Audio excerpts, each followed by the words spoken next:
Support for Central Florida Public Media comes from Embry-Riddle Aeronautical University's worldwide campus, offering a range of online programs that allow students to earn a degree in aviation, engineering, business, and beyond from anywhere. More at erau.edu/ww.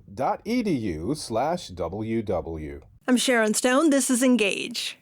Last week, we introduced the 4 leading candidates vying to replace Jerry Demings as the mayor of Orange County. The position is nonpartisan, but there are 3 Democrats vying for the job. They are former Orange County Commissioner and current Clerk of Courts Tiffany Moore Russell, former U.S. Representative Stephanie Murphy, and current Orange County Commissioner Myra Uribe. There's also a lone Republican in the race, Winter Park tech entrepreneur Chris Messina.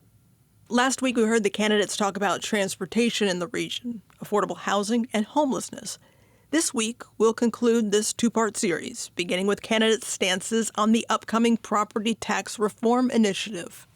Florida voters will have the opportunity to approve a ballot initiative that would lead to increases in the state's homestead exemption, increasing the property tax exemption from its current $50,000 cap to a $250,000 exemption over 2 years. While this could provide much-needed financial relief for homeowners, those opposed contend it will strip counties and municipalities of much-needed tax revenue, as well as drive up rates for Florida renters. We asked each candidate how they plan to vote on whether to expand the state's homestead property tax exemption. Stephanie Murphy has concerns about the impact to municipalities and families. I plan on voting no, because I understand people wanting, homeowners wanting some tax relief, but the unintended consequences of that proposal may result in making our housing affordability issue worse, because what municipality will permit any kind of housing that costs less than $250,000, because it will all be expenses on that municipality with no revenue to cover that expense. I think that would be devastating for a state that is already struggling with housing shortages and housing affordability. And when asked where she would start cutting spending or finding new revenue if the proposal passes, Murphy explained her approach. I think we have to start by looking at our budget and how we are currently spending those dollars, and are we spending them well? Because our budget has grown exponentially. In the last 8 years, it's grown by $4 billion, which is about an 88% increase. That is significant. There are very few places across this country where the budget has grown that much. And so I think that there are places for us to look for what amounts to be about 2% cut, that property tax piece, to look inside of the budget as it's currently spent, ensuring that we are aligning the resources with the objectives and responsibilities of the county. Tiffany Moore Russell says she's voting against the proposal she says could leave Orange County with fewer resources. When you look at where the money is allocated from when it comes to the county budget, my fear is that that revenue loss will risk what we consider discretionary programs, those service projects that helps the seniors, the homeless, mental health services, right? And so that is my fear when we start talking about cutting, and I think cutting resources. So I won't support it because I know, how government is structured, and I think it's a huge gamble that the legislature is making by pitting voters against their local property tax revenue. And if the proposal were to pass, Moore Russell said she'd start cutting the budget by looking within county government. The first thing that I learned actually as the clerk, when I was elected as clerks, within the first year, I had to cut my budget 3 times. And in the clerk's office, I don't get to go raise fees. I don't get to go out and increase my filing fees or my user fees or create a new fee. I have to live with what I have, the way the structure is designed by the legislature. So with that, I directed my staff and leaders to find innovation, find efficiency. I want to be very honest with voters that I'm not saying it's never going to come, but I think the first approach is we need to do some internal housekeeping first, look for ways to clean up our departments, be more efficient before we explore any service charges or new fees. But I do believe we will have to evaluate what is our needs future for the county and how do we end up paying for those. Chris Messina supports the property tax reform proposal. I'm voting for it, and I'm encouraging everybody to vote for it. I think it's a really important initiative, and the sky is not falling in terms of the impact on revenues. The homesteaded properties in Orange County are 2.5% of the total county budget. 2.5%. That would be if 100% of every homesteaded property was covered.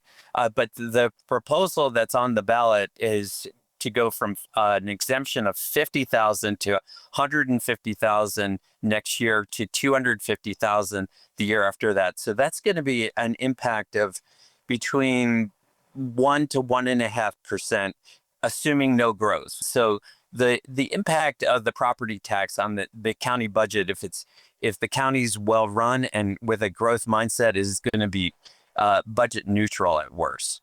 Orange County's fiscal analysis projects $165 million in lost property tax revenue in 2027 and $275 million in 2028 if voters approve the amendment.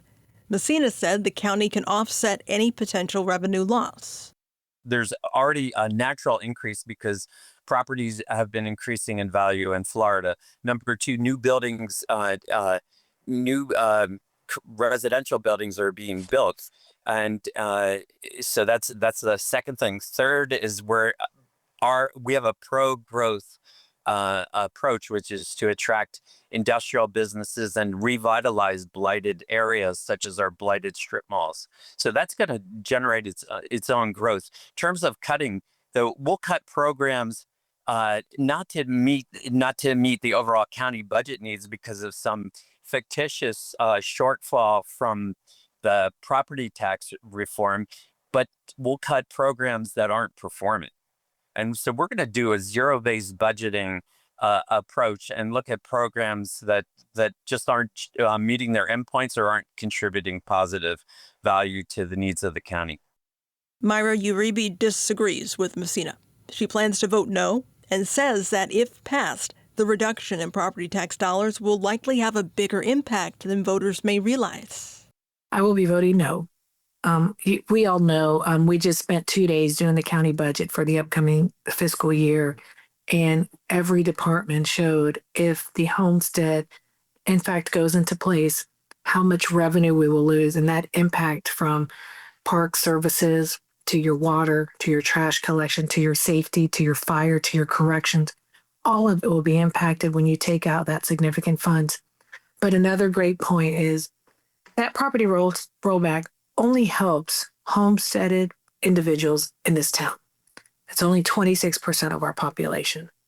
So the majority do not benefit off the homestead property tax rollback that is being promoted as this huge savings. But what we do lose is we would potentially lose a lot of services in the meantime. And if it were to pass, Uribe said the county would have to make tough choices. We're going to have to do more with less. We're going to have to reduce our budgets across the board. The difference is, what kind of impact will that mean on the services we have? What kind of impact does that mean on the staff we have? And what kind of impact is that going to mean when you are out there they're talking about from waiting 30 years to pave a road to 50 years. Those are the impacts you're going to see. And we don't realize how dependent we are on those funds for our daily function because we've had the pleasure of living in a great town, a great state, and a great country. But when you see those effects firsthand, it's very frightening. Orange County collects hundreds of millions of dollars every year in tourist development taxes, the tax paid by people staying in hotels. Most of it has to be spent on tourism because state law limits how counties can spend it. We asked each candidate if Orange County should push to change those restrictions. Murphy said she would first look at more creative ways to spend tourism tax dollars that are already allowed under state law, like promoting local events that attract overnight visitors or investing in tourism-related transportation. As somebody who's looking to run as local mayor, of course, I want more flexibility on all the resources that are inside the county budget.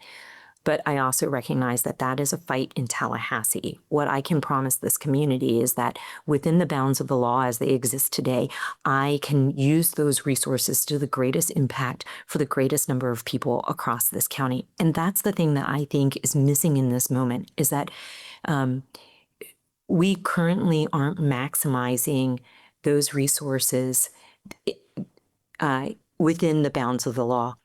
Moore Russell supports expanding how TDT money can be used, including spending the money on housing and transportation that supports tourism workers. There are many people who live in Orange County every day that work in the theme parks, that work in our hotels, that work in those restaurants that make us a great destination, that make us a great, customer experience for those who visit us, right? Work at the airport, work in public transportation and links. All these are people who live in this county we've talked about all morning. We've talked about they can't afford their rent. They can't transportation. They're spending hours on the buses. And so I am open to expanding TDT being used for TDT related services. So housing tied to tourism, transportation tied to tourism is what I would be open to. However, Messina believes the issue is more complicated than expanding the use of TDT taxes. I think that would be a futile effort to do that. And what I think it should do instead is have a broader definition of what tourism is and what tourist promotion is. So, for example, it could include, let's say, dedicated transportation between the airport and tourist centers. Could be,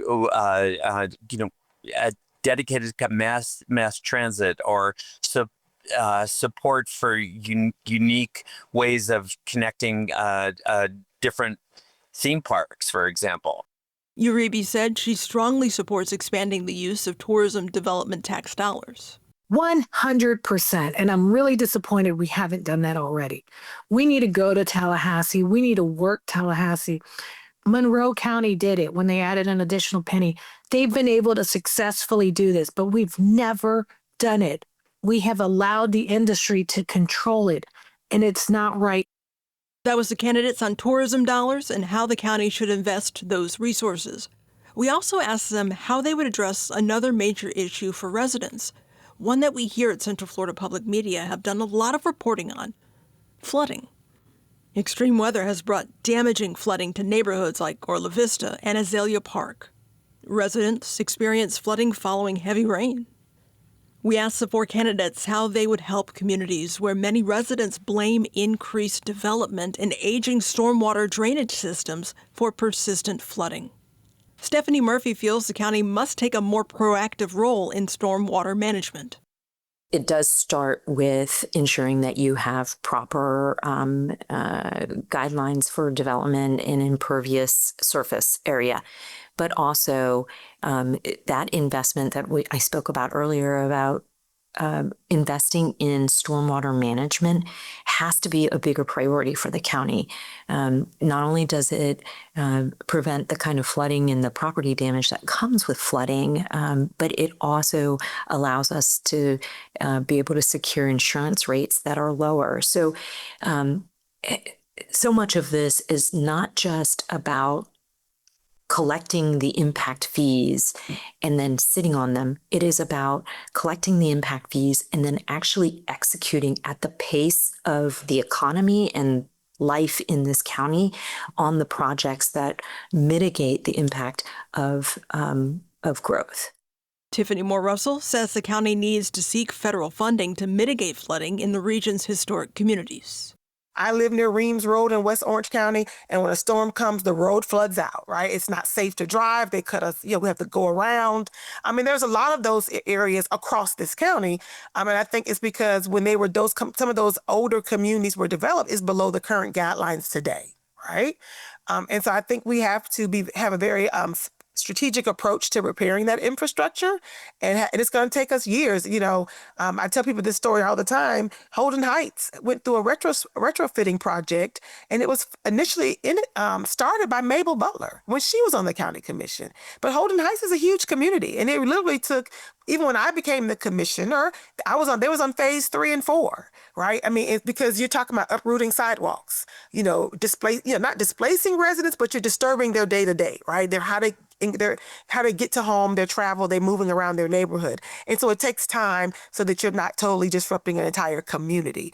And so I think it's important that the county comes up with a capital improvement project plan that's based on years and how we can get state and federal funding, as well as our local resources to make those changes and move the needle for our residents. Because this is Florida, we have hurricanes, we have rain, that's our reality.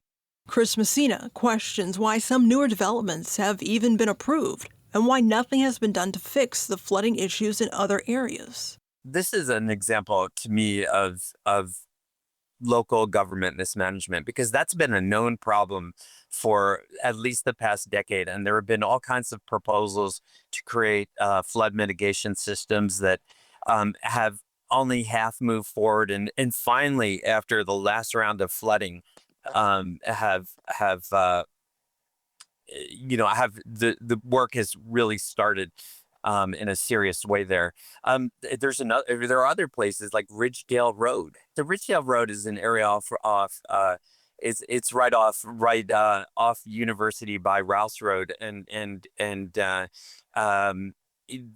it's flooding because downstream there's been a lot of development along the Kanawakachi River, and all the water is backing up, and during even medium-sized storms, these areas flood. So we have to be I actually agree that we have to be very cognizant of where we allow development. There's another development along Rouse Road that, in my opinion, should never been approved, because when it has storms, this is a commercial development. It's flooded with 2 feet deep of water. So why are we approving these? And so we have to be very cognizant to the impacts on flooding, both locally and downstream. Myra Uribe says a lack of foresight by county planners has led to the problematic flooding. Unfortunately, this is part of history of Orange County. Rio Pinar was built in the late 50s and 60s. They didn't have the requirements engineer-wise for retention ponds, the storm drainage. We've actually been working a lot, and this is one of my biggest problems that we've had with Vision 2050. As we're preparing for the next 25 years, in Vision 2050, they never included infrastructure or transportation. Now, the focus is infill, and I understand that. You want to fill those gaps. We want to protect our rural boundaries. But if you don't have healthy infill, you're only creating chaos for the community that surrounds. And those are exactly the examples that we're talking about. So for Rio Grande, what we did is we created a new retention pond. It's on the corner of Lake Underhill and Econ. We've updated some of the older infrastructure that was not sized well under Rio Pinar, but we're not there yet. It requires a lot. We don't have the right of way. We don't have the area to do it.